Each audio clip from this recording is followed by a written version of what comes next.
Hola, ¿qué tal? Las plantas pueden estar expuestas a ambientes luminosos muy diversos. Por ejemplo, en determinada época del año los días son más cortos, en otra época del año son más largos. Una planta puede estar expuesta a la luz solar o rodeada de otras vecinas que la sombrean y recibir mucha menos luz.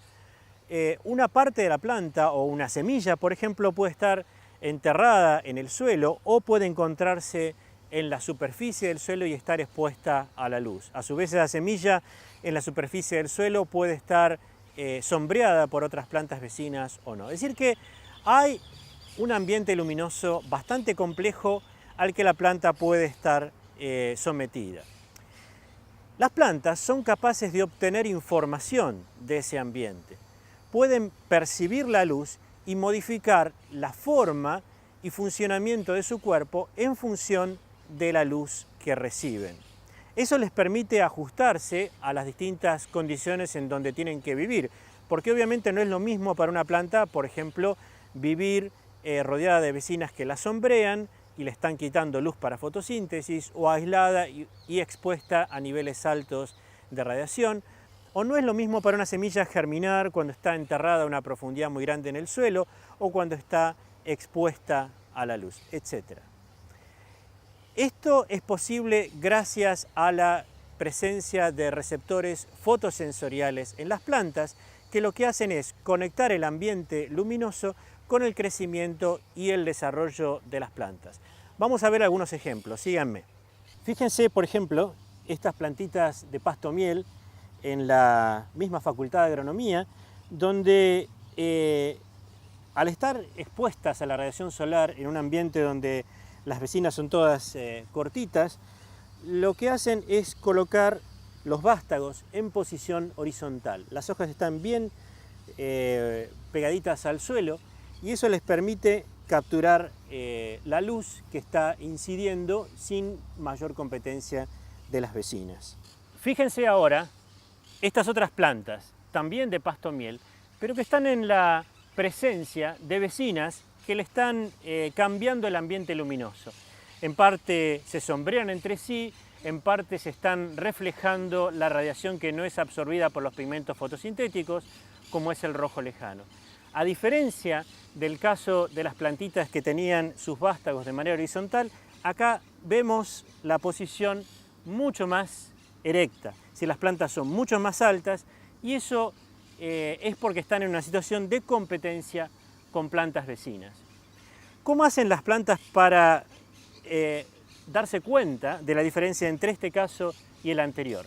Vamos a ver eso en un minuto más. Bien, el tema de hoy son los receptores fotosensoriales. ¿Qué quiere decir este término? En primer lugar, tenemos receptores de luz, es decir, son aquellas moléculas que cambian su estado, su actividad, en función de la presencia y las condiciones de luz. ¿Y por qué los llamamos sensoriales? Los podríamos decir fotorreceptores sensoriales también. ¿Por qué los llamamos sensoriales? Porque estos receptores de luz captan información del ambiente. Algunos llaman fotorreceptor a la clorofila o a los carotenoides, que como sabemos son pigmentos fotosintéticos. Estos pigmentos lo que hacen es cambiar su nivel de excitación en función de la cantidad de luz que reciben, de manera tal que en realidad reciben luz y actúan como receptores de luz. Pero los carotenoides y las clorofilas no están captando información del ambiente de manera directa, sino que lo que hacen es captar la energía lumínica que se utiliza luego en la fotosíntesis. Las plantas tienen varios grupos o familias de receptores fotosensoriales. Podemos así distinguir, por ejemplo, al VR8, que es uno de ellos, los criptocromos, las fototropinas, los 6-lupes y los fitocromos. ¿Por qué tantos fotorreceptores sensoriales distintos e incluso por qué alguno de ellos los ponemos en plural. El plural se refiere a que en muchos casos son familias de fotorreceptores sensoriales.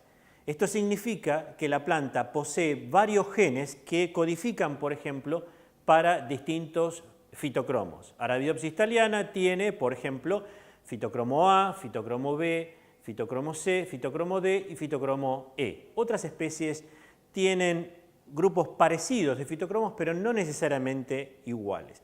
De la misma manera, por ejemplo, hay criptocromo 1, criptocromo 2, etc.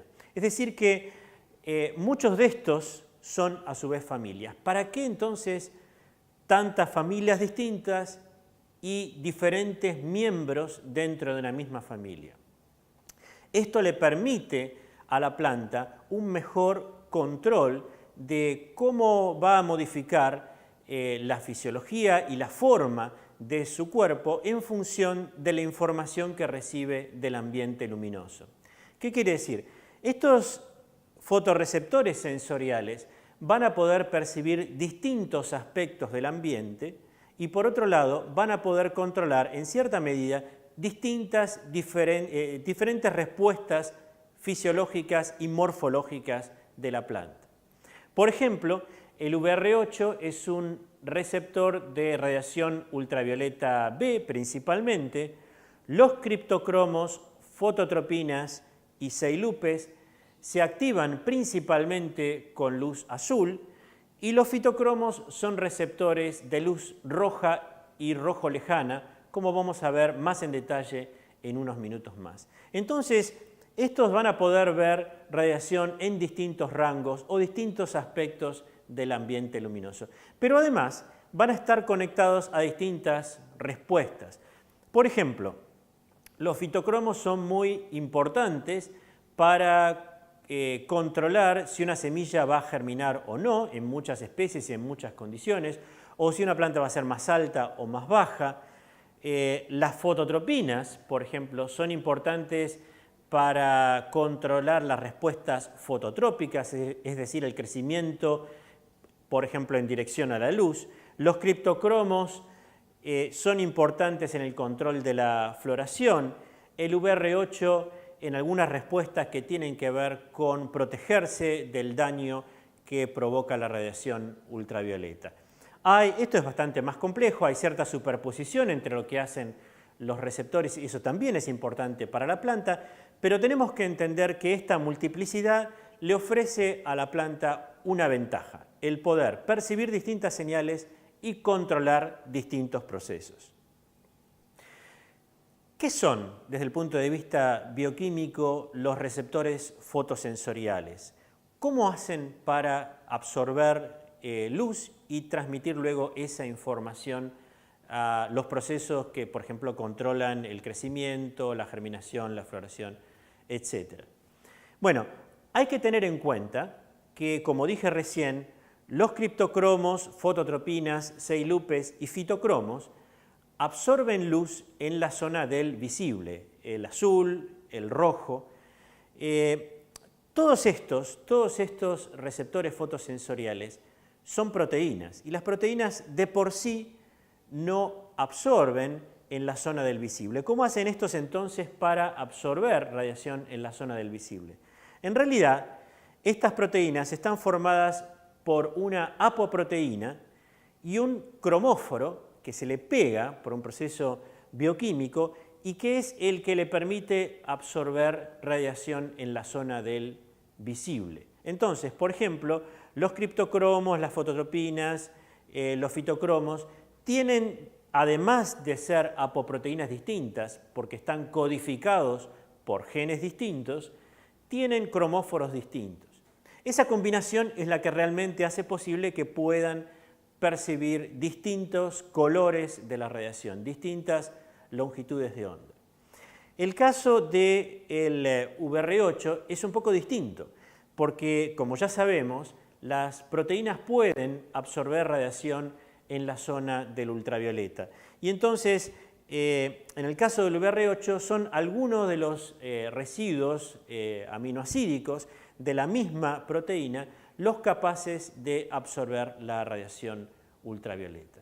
Entonces, estos receptores, en función de la cantidad de la luz que les está llegando, van a absorber luz a partir del cromóforo. Eso va a modificar el estado de la apoproteína y también va a modificar la actividad biológica.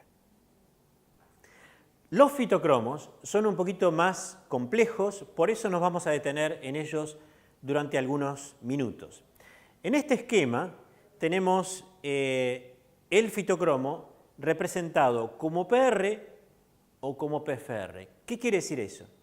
Quiere decir que la misma molécula del fitocromo puede asumir dos formas, la de PR o la de PFR. Ahora vamos a ver de qué depende. Estas dos formas tienen una serie de diferencias entre sí.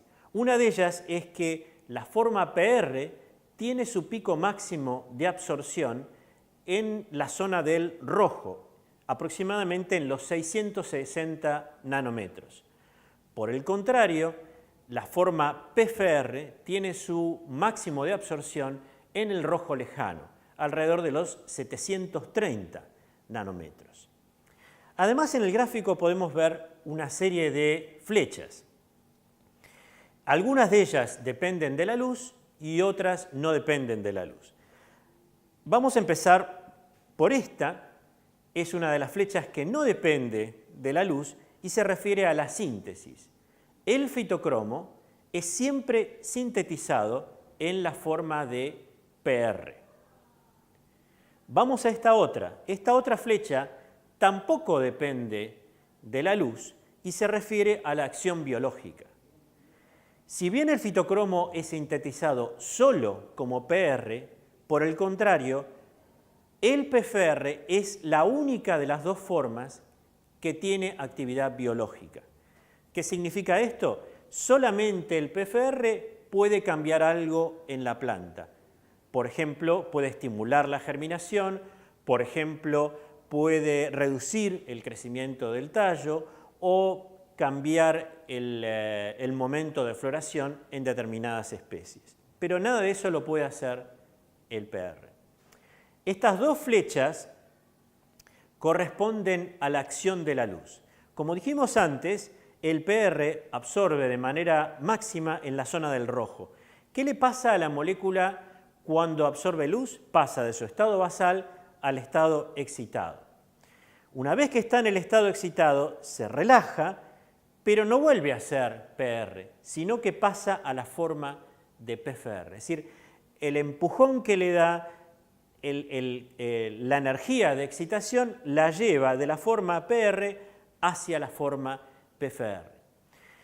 En cambio, ahora el PFR tiene su pico máximo de absorción en el rojo lejano.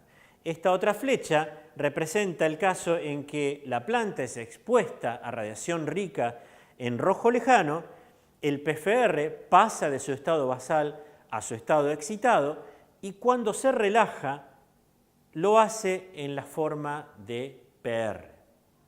Entonces, ¿qué va a pasar?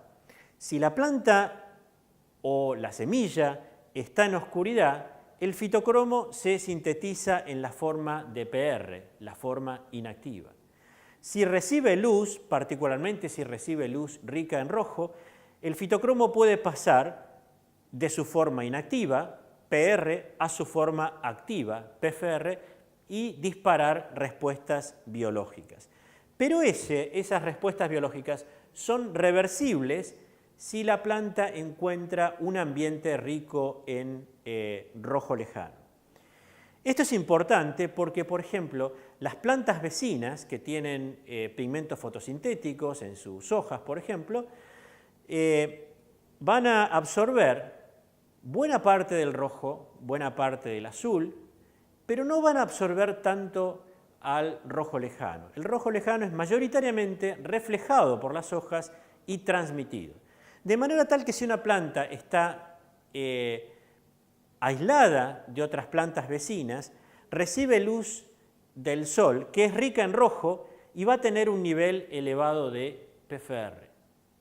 Pero si en otro momento esa planta resulta sombreada por las plantas vecinas, resulta que esas plantas vecinas van a absorber buena parte del rojo y no tanto del rojo lejano, de manera tal que el PFR que la planta tenía absorbe ese rojo lejano y pasa a la forma inactiva.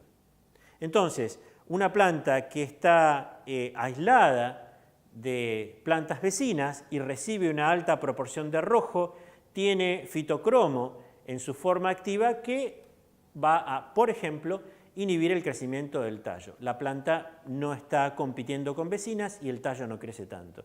En cambio, si las vecinas empiezan a hacerse importantes alrededor, el nivel de rojo va a caer, la proporción de rojo lejano va a aumentar, esta flecha se hace menos importante que esta otra flecha, el equilibrio se desplaza hacia el PR, hay menos PFR y la planta se hace más alta porque es el PFR el encargado de reprimir el crecimiento del tallo.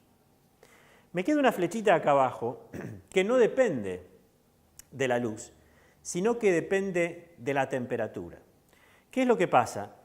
El PFR solo, con el tiempo, puede desestabilizarse gradualmente y va pasando de PFR a PR. Esta flechita que está acá abajo, como les dije recién, no depende de la luz, pero depende de la temperatura. Eso hace que por lo menos algunos fitocromos, en donde esta flechita es relativamente importante, al hablar de estos receptores fotosensoriales, también estamos hablando de sensores de temperatura. ¿Por qué? Porque si la temperatura es alta, esta flecha se hace importante y va a bajar el nivel de PFR, el nivel de fitocromo activo. Por lo tanto, por ejemplo, el crecimiento del tallo va a depender no solamente de la cantidad de luz que está llegando y de las proporciones de rojo y rojo lejano, sino también de la temperatura. Nos vemos en el próximo video.